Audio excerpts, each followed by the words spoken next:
A nova sede do Náutico ocupará unha superficie de 800 metros cadrados distribuídos en dúas plantas e con todo tipo de servizos para os usuarios, así como un restaurante no primeiro andar.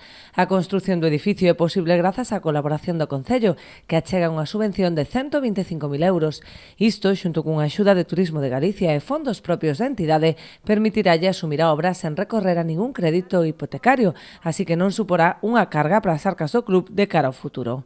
A colaboración do Concello faise mediante un convenio polo que Protección Civil disporá de 2 prazas de amarre e unha base de emerxencias. Firmamos un convenio onde o Concello vai ter 2 prazas de atraque para a Protección Civil, para as embarcacións de Protección Civil, de propiedade do Concello. Protección Civil vai a ter aquí unha sede de emergencias para que se pasa algunha situación de emergencia do mar, tanto a mariñeiros como a bateiros, como a calquera persona que este no mar ten unha situación de emergencia. A Protección Civil vai a ter aquí unha oficina con material suficiente para poder acudir de máxima urgencia ao socorro. Creo que tamén é moi importante, non? Eso. E aparte que, tamén unha parte importante, que dentro do que firmamos, nos comprometemos a potenciar a Escola de Vela. É que o obxectivo do Concello é potenciar a vela a nivel deportivo e consolidar Boiro como un destino de turismo náutico de primeiro nivel.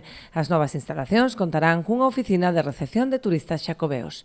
É certo que xa temos as escolas, a Escola de Vela funcionando desde fai xa uns cuantos anos, pero con isto vamos a potenciar moitísimo máis aínda o deporte da vela, náutica, que tamén é turismo. No Concello temos claro que queremos fomentar o turismo náutico. Somos un dos poucos concellos que temos 2 náuticos no noso municipio. Estamos apostando por ese tipo de turismo e ao mesmo tempo, como me dicían nas declaracións agora o concelleiro de Deportes, Boiro e mar, e nos quedaba aí esa entidade, esa disciplina deportiva que era a vela. Boiro non pode estar de espaldas ao mar.